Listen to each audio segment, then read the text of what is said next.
Vamos a ver los argumentos doctrinales en esta clase, en este audio, basados en la realidad de los Gálatas.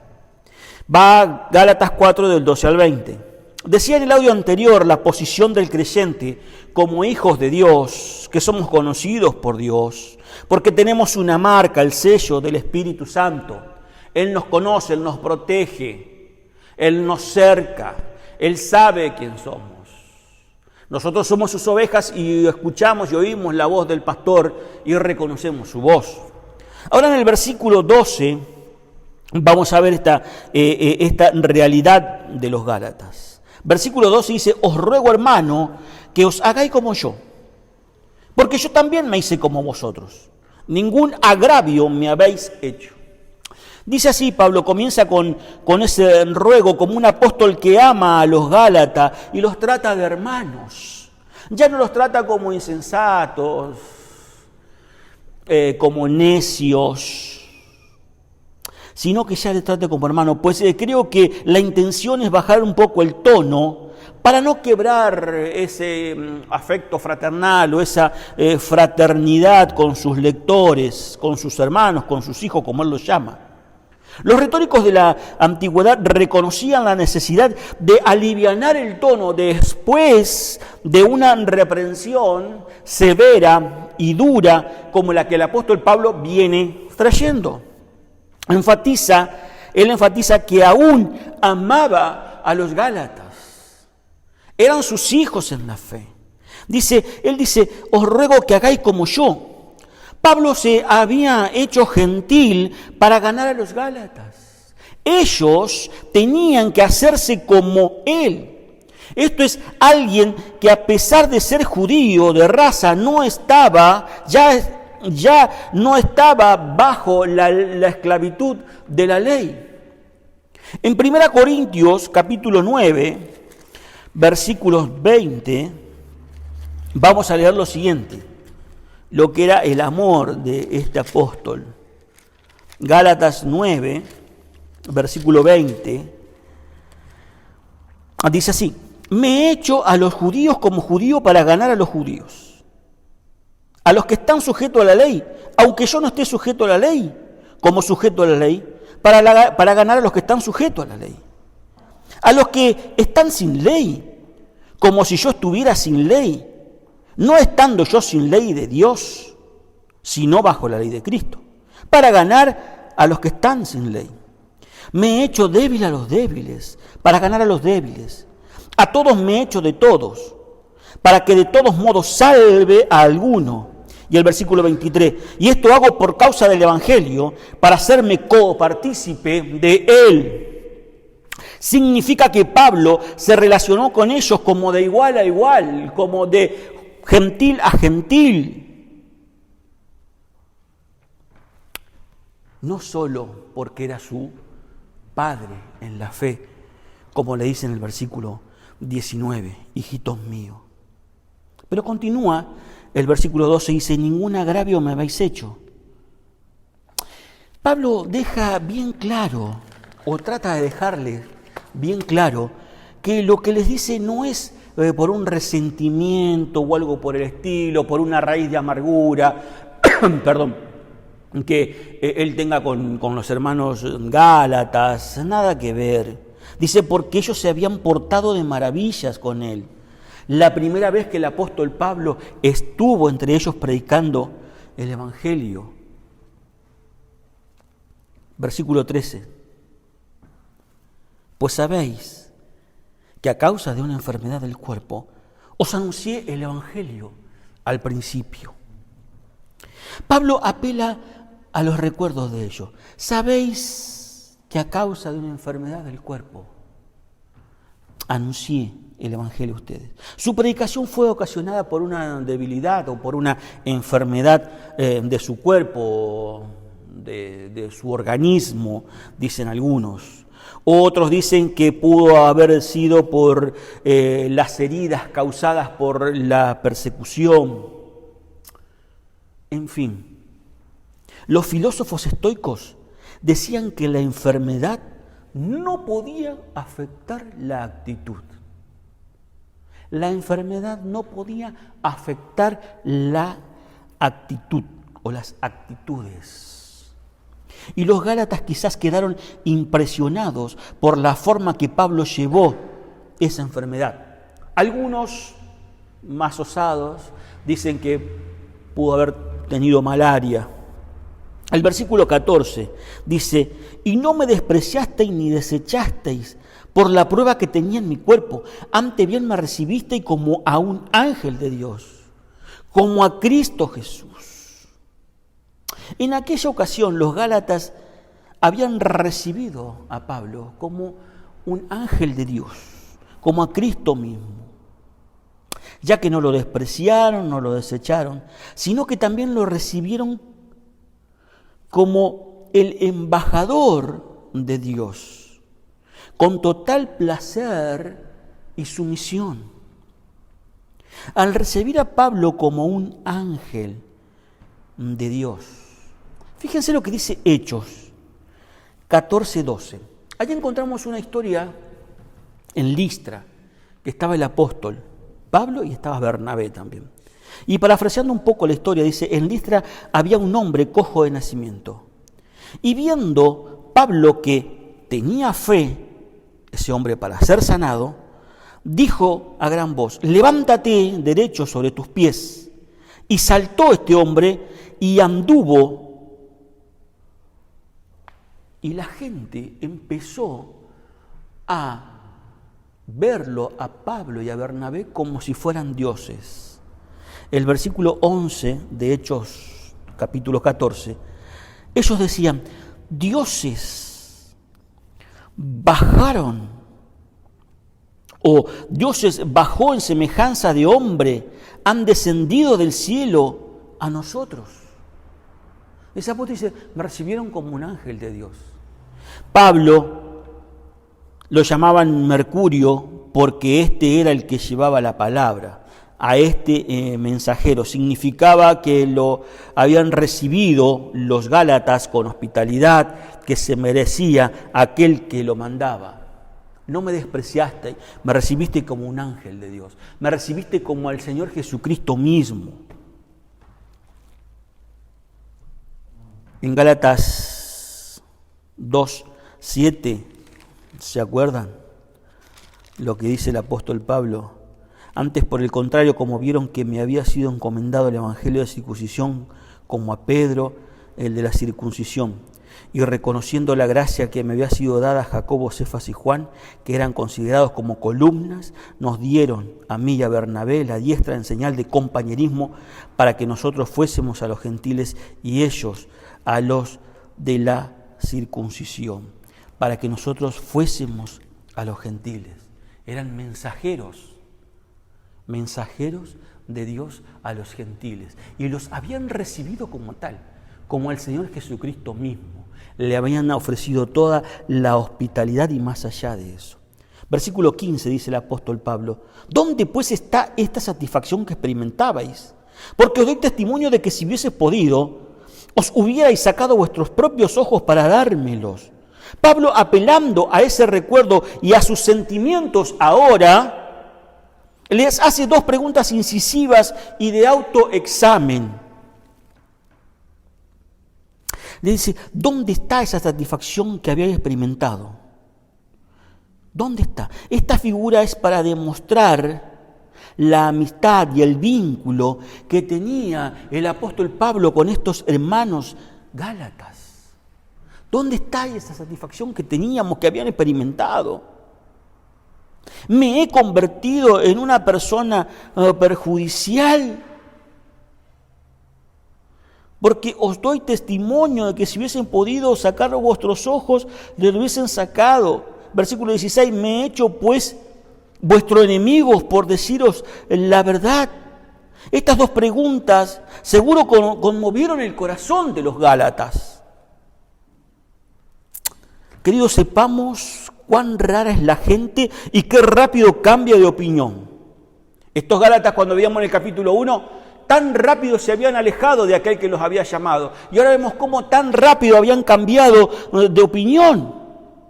¿Dónde está esa satisfacción? ¿Me he convertido en vuestro enemigo? ¿Cómo cambia la gente tan rápido de opinión? Son los creyentes que no han alcanzado la madurez los que son llevados a cambiar de dirección como una veleta. Dice el profesor Trenchard, la verdad produce malestar cuando los corazones de los creyentes están empeñados en seguir sus propios caminos. Pero Pablo nunca suavizó la verdad, como tampoco suavizó el pecado. Él no estaba para congraciarse, sino para, con esta carta severas, hacerlo poder volver a la libertad con que habían sido llamados. Él nunca suavizó nada, con tal de tener a los hermanos contentos. Jamás. No era esa la idea. Saber que es algo normal que los creyentes tengan por enemigos a quienes en realidad son sus mejores amigos, porque son ellos los que siempre le van a decir la verdad. Muchas veces nos encontramos y somos amigos y por decir la verdad nos convertimos en enemigos, porque hay personas, hay hermanos que quieren escuchar lo que ellos quieren. El apóstol Pablo dice, ¿me he convertido en enemigos de ustedes por deciros la verdad? ¿Qué pasó? ¿Cuán rara es la gente? ¿Cuán raros somos? Más que nada los creyentes, y más que nada los creyentes inmaduros, los que no han alcanzado la suficiente madurez en el Evangelio de verdad. Sepamos eso, que muchas veces nos vamos a encontrar con esta situación, que por decir la verdad nos vamos a convertir en enemigos. Pero nunca suavicemos el pecado para congraciarnos con el error. Veíamos cómo Pablo había cambiado el tono, cómo había bajado un cambio, como decimos. Les hizo recordar sus primeros pasos cuando él estuvo entre ellos. Y en definitiva trataría de hacerles entender que él es su amigo. Yo no soy su enemigo por decirles la verdad. Yo soy su amigo, que siempre les diría la verdad, aunque suene antipático muchas veces. En el versículo 17 dice así, tienen celo por vosotros, pero no para bien, sino que quieren apartaros de nosotros para que vosotros tengáis celos por ellos. Veamos un poquito esto. Nos encontramos con la raíz del problema. Tienen celo por vosotros. Como decía o decimos aquí en esta parte de la Argentina o en la Argentina, Pablo les había sacado la ficha a los judaizantes. Ellos tenían celo por los gálatas y querían apartarlos de Pablo para que luego los gálatas tuvieran celos por ellos, tuvieran celos por los judaizantes. Primero los judaizantes tenían celos por los gálatas. Una vez que los gálatas se pasaran a los judaizantes, los gálatas iban a tener celos por los judaizantes. En otras palabras, Pablo da a entender lo que vengo diciendo, que los judaizantes usaban palabras seductoras, esa galantería fina. Dice, los querían convencer para atraerlos a su causa. La idea era separarlos de Pablo y de su equipo, presentando a Pablo como un predicador del Evangelio incompleto, como un predicador que venía predicando un Evangelio incompleto. El Evangelio donde había que agregarle, ¿se acuerdan?, la circuncisión, y había que agregarle el guardar la ley. Ahora, una vez logrado su cometido, los judaizantes, el siguiente paso era que los gálatas tuvieran celos por los judaizantes, como les venía diciendo.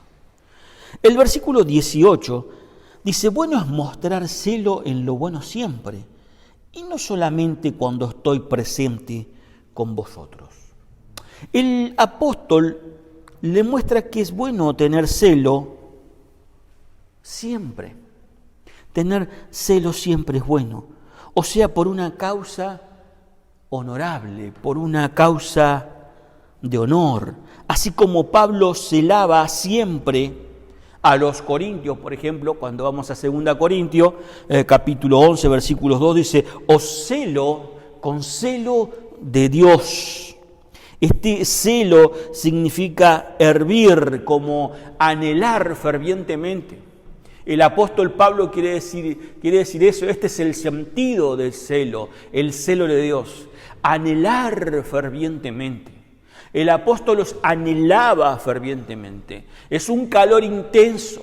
Pablo hervía por ello, pero con el buen sentido, Bueno es tener celo en lo bueno, por una causa de honor, una causa honorífica.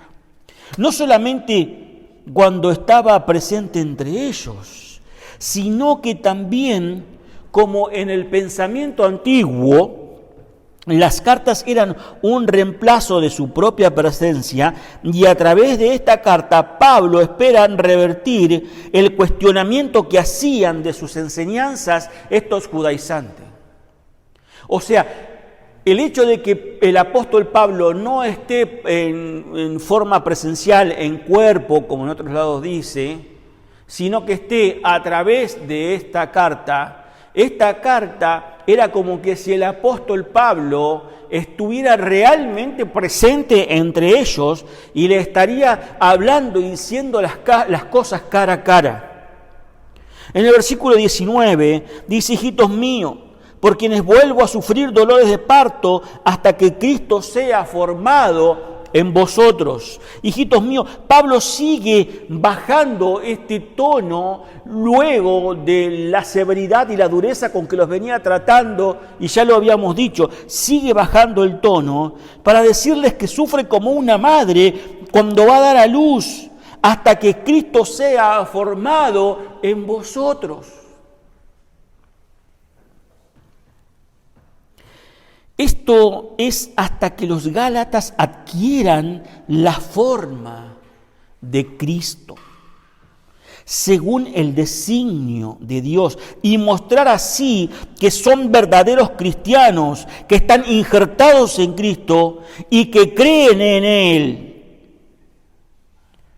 Para todo eso debe haber ocurrido una realidad interna, sobrenatural, necesaria, para que podamos ser transformados, para que podamos ser formados, para que podamos tener la forma de Cristo. Tiene que haber una experiencia, tiene que haber una realidad en nuestros corazones, sobrenatural, que nos pueda hacer cambiar y tener la forma de Cristo, como Cristo tuvo la forma del hombre para acercarse, el cual, siendo en forma de Dios, no estimó el ser igual a Dios como cosa que aferrarse, sino que se despojó a sí mismo, tomando forma de hombre. Ahora es el hombre, el creyente, que tiene que tomar forma de Cristo, y para eso tenemos que tener el Espíritu Santo dentro de nuestras vidas. A Pablo le duele tener que hablar de esta manera. El versículo 20 dice, quisiera estar con vosotros ahora mismo y cambiar de tono, pues estoy perplejo en cuanto a vosotros. Quisiera estar con vosotros ahora mismo. Quisiera cambiar el tono. Quisiera hablarles de otra manera, en otro tono. O sea, acomodar las palabras con una enseñanza más particular. Pero estoy perdido mentalmente. No sé qué camino tomar con ustedes. Su perplejidad se refiere a que solamente no sabía qué método usar con la iglesia, no porque él no tenga la capacidad para resolver el problema, sino al estar perdido mentalmente porque no sabía qué método tomar con esa iglesia, cómo encararlos, cómo hablarles. Pablo, al estar lejos de ellos, el parto resultaría más laborioso. Sufro dolores de parto hasta que Cristo sea formado en vosotros. Conclusión. Los judaizantes eran movidos por celo. Lo que sería un ministerio carnal porque no agradaban a Dios. ¿Cuál es tu motivación al servicio del Señor? Ser visto por todos, adulación, reconocimiento. Miren, he aprendido en este tiempo que el ministerio exige un precio que hay que pagar. ¿Qué estamos dispuestos o qué precio estamos dispuestos a pagar? Si Dios te diría hoy para trabajar en su obra, ¿qué precio estarías dispuesto a pagar? ¿Cuál es nuestra motivación en el ministerio? Estos judaizantes creaban una mentalidad en la iglesia contra el siervo de Dios, por ende provocaban pérdida de gozo en la iglesia. Resultado, su accionar enfriaba el amor de la congregación.